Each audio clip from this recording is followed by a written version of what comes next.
जय जय राम, जय सिया राम, जय हो बागेश्वर धाम सरकार। आज मैं आप लोगों को इस वीडियो में एक खूबसूरत लड़की का वाकया सुनाऊंगा कि वो लड़की देखते ही देखते पूरे गांव वालों के सामने एक ऐसे जानवर में तब्दील हो गई कि जिसको देख करके पूरे गांव वाले चकित रह जाते हैं, हैरान रह जाते हैं। जी हाँ, एक ऐसी लड़की जिसको भगवान ने क्या गजब की खूबसूरती दी थी।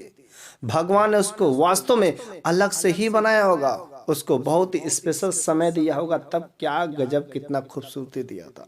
यदि कोई भी पुरुष उसे एक बार देख लेता तो बस यूं ही मोहित हो जाता, लेकिन वह लड़की अपनी सुंदरता का नाजायज फायदा उठाने लगी और यूं ही पुरुषों के साथ में मजे करती, अलग अलग पुरुषों के साथ में अलग अलग रात बिताती। इस तरीके से वह एक तबायब बन गई थी, अलग अलग पुरुषों के साथ रात बिताती, एक ऊंची दाम लेकर के, जिसके बाद वह काफी अच्छी खासे पैसे कमाई। पैसे कमाने के बाद एक पहाड़ी एरिया में एक ऊंची चोटी पर एक खूब आलीशान महल बनवाती है। महल में नौकर चाकर दरबारपाल सब जो है रखती है।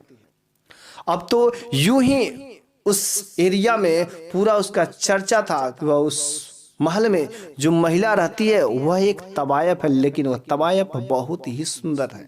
उस तबायब को जो भी पुरुष उसे एक बार देखने जाता वह उसकी मोह माया के जाल में फंस ही जाता और उसे वो कीमत देने के लिए तैयार हो जाता था कि बस किसी तरीके से मुझे एक रात उसके साथ मिल जाए, और वह उस कीमत को दे करके उसके रात बिताता था।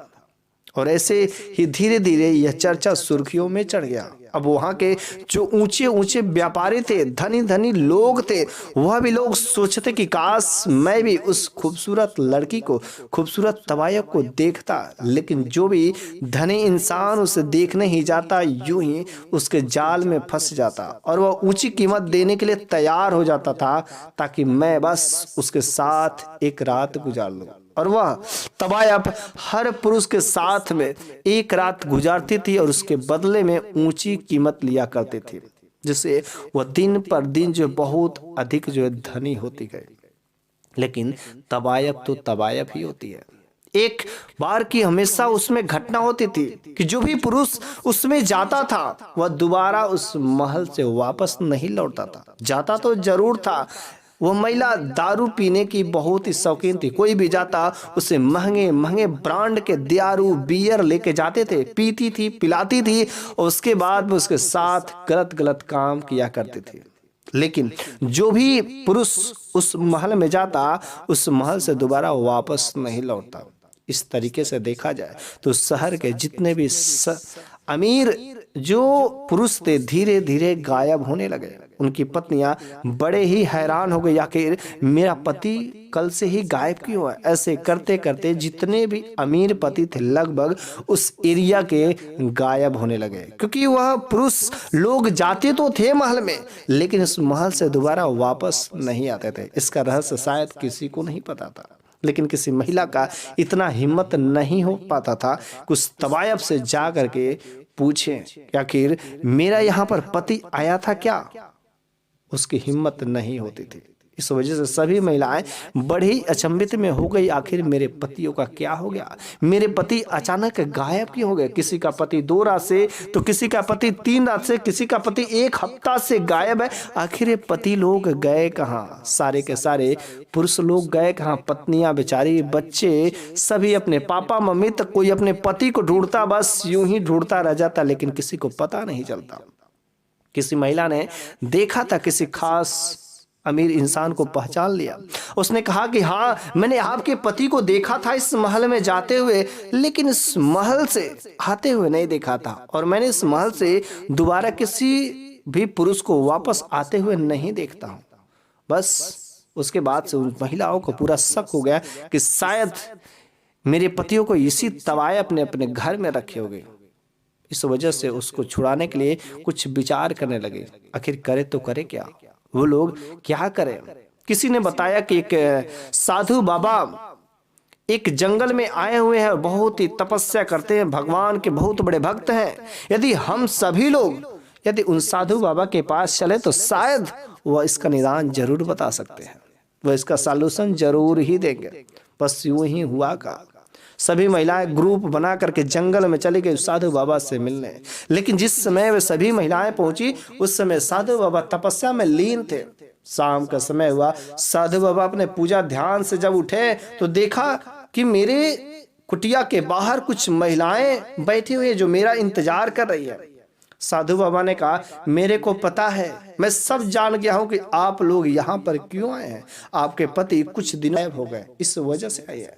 बस महिलाएं यूं ही रो रो करके साधु बाबा से विनती करने लगी, महाराज आपको तो जब सब कुछ पता है तो आप मेरे पतियों को कृपया कल्याण कीजिए। मेरे पति यूं ही गायब होते जा रहे, आखिर हम लोग कब तक यूं ही रहेंगे, कब तक ये अत्याचार होता रहेगा, कुछ करिए। उस बाबा ने कहा, ठीक है आप लोग घबराइए नहीं, कल आपको एक काम करना, जैसा मैं कहूंगा वैसा काम करना। आप लोग मेरे को पहले कुछ पैसे दे दीजिए ताकि मेरे को जरूरत पड़ेगी, और कुछ कपड़े अच्छे खासे रईस इंसान जैसे दिखने वाले कुछ कपड़े मेरे को दे दीजिए। उन सब महिलाओं ने पैसे ला करके दिया, खूब अच्छे खासे धनसेठ बनने का कपड़ा ला करके दिया। उसके बाद साधु बाबा ने कहा, जैसा मैं कल कहूंगा महल के बाहर आप लोग इंतजार करते रहिएगा, जब मैं इशारा करूंगा तो यूं ही महल के अंदर चले आइएगा। उस महिलाओं ने कहा ठीक है। अगला दिन हुआ, साधु बाबा जो एक भगवान के बहुत बड़े भक्त थे, एक अच्छा सा पोशाक पहन करके और पैसे लेकर के खूब रईस इंसान जैसे बस उस महल के पास पहुंच जाते हैं। उस महल में एंट्री करते हैं। उस महल के अंदर जाने के बाद उस महल की शानो शौकत देख करके वह बिल्कुल ही अचंभित हो जाते हैं कि यह महिला इतना गलत काम करके तबायफ हो करके इतना शानदार महल बनवाई है। क्या गजब के महल की खूबसूरती, काश इस महल में भगवान का कोई निवास होता है। लेकिन उन्होंने ध्यान लगाया और कहीं पर भी भगवान का एक छोटा सा भी मंदिर नहीं था। बड़ा कष्ट हुआ उन्हें। नौकरों ने ले जा करके उस आदमी को, उस साधु बाबा को एक जो चेयर पर बैठा दिया। उसने कहा, आप यहाँ पर इंतजार करिए, अभी मालकिन आएंगे। कुछ समय बाद एक खूबसूरत लड़की सज धज के लंबी पायल की छनकार करते हुए आती है और साधु बाबा के पास में कहती है, जी हाँ बोलिए आप यहाँ पर किस उम्मीद से आए, क्या काम करने के लिए आए हैं। बस उस शख्स ने कहा, उस साधु बाबा ने कहा कि तुम एक रात के कितने रुपए लेती हो। उसने कुछ रुपए, कुछ भी ऊंची कीमत बोली।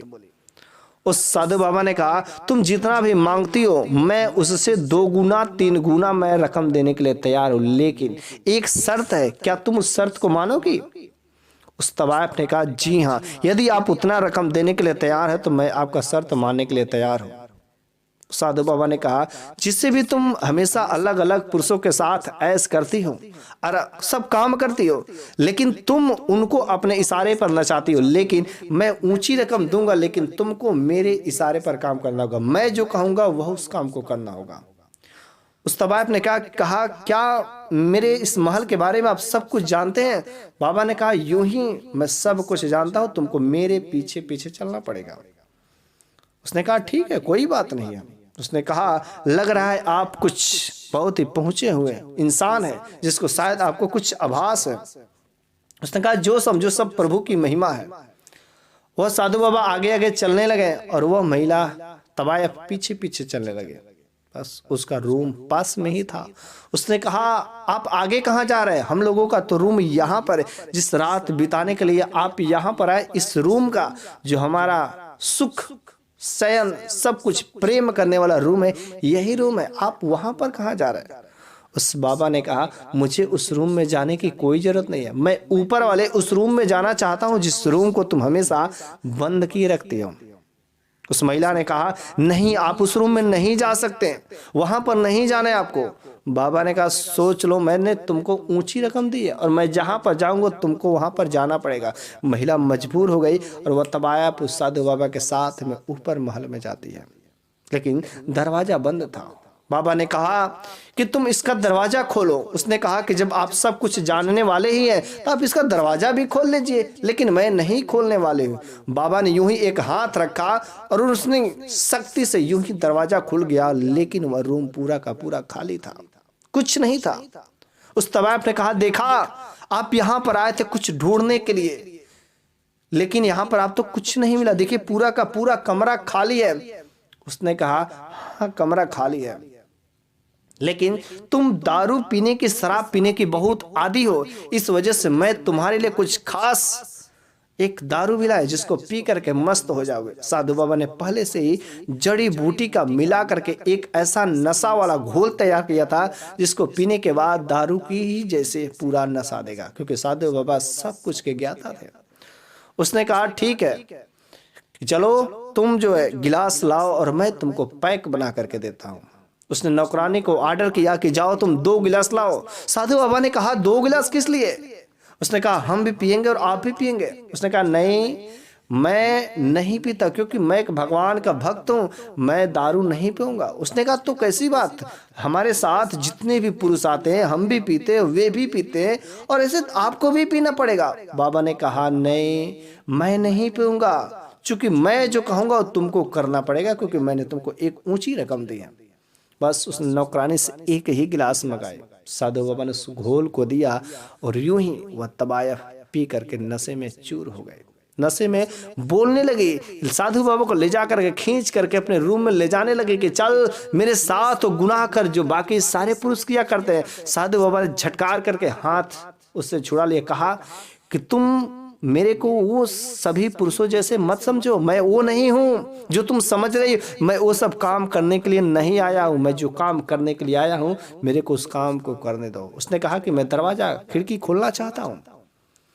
साधु बाबा गए और खिड़की खोले। जब खिड़की खोल के देखते हैं तो वहां पर बाहरी महल के बाहर जो है वो महिलाएं इंतजार करती रहती। महिलाओं को साधु बाबा ने इशारे किया कि आप घर के अंदर चले आओ। बस महिलाओं की भीड़ घर के अंदर चली आई। जैसे ही उस तवायब ने देखा कि सारी की सारी महिलाएं इस घर के अंदर चली, महिला को, उस तवायब को बहुत गुस्सा आया। उसने कहा कि आपने क्या किया, इन सारी की सारी महिलाओं को घर के अंदर क्यों बुलाया, क्या जरूरत है? उसने कहा कि इनके सारे के सारे पति गायब हैं और सारे पति तुम्हारे ही पास आए हैं, लेकिन उस दिन से दिखे नहीं है। ये इनके पति आखिर कहाँ गए? इनके पतियों का तुम क्या करती हो? उसने कहा ये सब चीजें छोड़ दीजिए, ये सब बातें मैं नहीं बताऊंगी, चाहे कुछ भी हो जाए मैं नहीं बताऊंगी। साधु बाबा ने कहा सोच लो, अगर तुम नहीं बताओगे तो तुम्हारे साथ बहुत बड़ा अन्याय हो जाएगा, बहुत बड़ा गलत होगा। उसने कहा अरे क्या कर लेंगे आप, कुछ नहीं कर पाएंगे। साधु बाबा ने कहा ठीक है तो सोच लो। बस साधु बाबा ने जल लिया और आचमन किया और यूं ही कुछ मंत्र पढ़ के उस जल का दीवार पर फेंक दिया। और जैसे ही दीवार पर फेंका वहां पर एक बड़ा सा पर्दा खुलता है। जिस खाली रूम में, उस खाली रूम में एक बड़ा सा पर्दा खुलता है और पर्दा खुलने के बाद उस शीशे में अलग अलग प्रकार के जानवर दिखते हैं, जो बहुत ही जानवर बेचैन थे। सभी जानवर ऐसा लग रहा था कि बस उस शीशे को बाहर निकलने के लिए तड़पड़ा रहे हों। साधु बाबा ने पूछा आखिर ये सब जानवर कौन है? उस तवायफ ने कहा इससे आपको मतलब क्या है? ये सब मेरे पालतू जानवर है, मैं इनको पाल करके रखी हूँ। उसने कहा तो पहले क्यों नहीं थे? अगर ये पालतू रहते तो अदृश्य क्यों रहते जो तुम बना करके रखी हो? अगर पालतू रहते तो सामने रहते, घर के बाहर रहते हैं, तुम घर के अंदर इनको कैद करके रखी हो, ऐसे तो नहीं रखा जाता है। उसने कहा ये सब छोड़ो।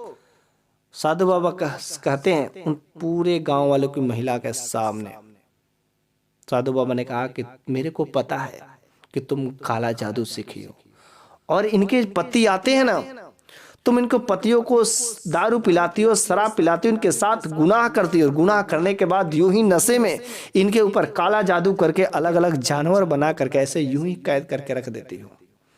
उन महिलाओं से कहता है ये सब तुम्हारे पति हैं और आप लोग अपने पति को पहचान लीजिए और अपने पति को ले जाइए। महिलाएं कहती साधु बाबा क्या आप कर रहे, इस जानवरों में से कैसे हम पता करेंगे कौन मेरा पति है? उसने कहा कि आप लोग नहीं पहचान पाएंगे। महिलाओं ने कहा नहीं पहचान पाएंगे। बस उस तवायफ ने कहा सोच लो ये बहुत गलत काम कर रहे हो, छोड़ दो, यहां से चले जाओ, अभी भी खैरियत नहीं तो मैं तुम्हें भी ऐसे ही जानवर बना दूंगी। साधु बाबा ने कहा ठीक है तो बना दो, तुम अपनी भी आजमाइश कर लो। यूं ही वह लड़की इस साधु बाबा के ऊपर भी वह काला जादू करती, लेकिन यूं ही ये तो भगवान का बहुत बड़े भक्त थे, इनके ऊपर कोई काला जादू नहीं चलता है। उसके बाद साधु बाबा ने एक थोड़ा सा जल लिया, जल का आचमन करने के बाद उस लड़की के ऊपर फेंक दिया। उसने कहा तुमने इनके सारे के सारे पतियों को जानवर बनाया, तुम यूं ही ऐसे जानवर बन जाओगे।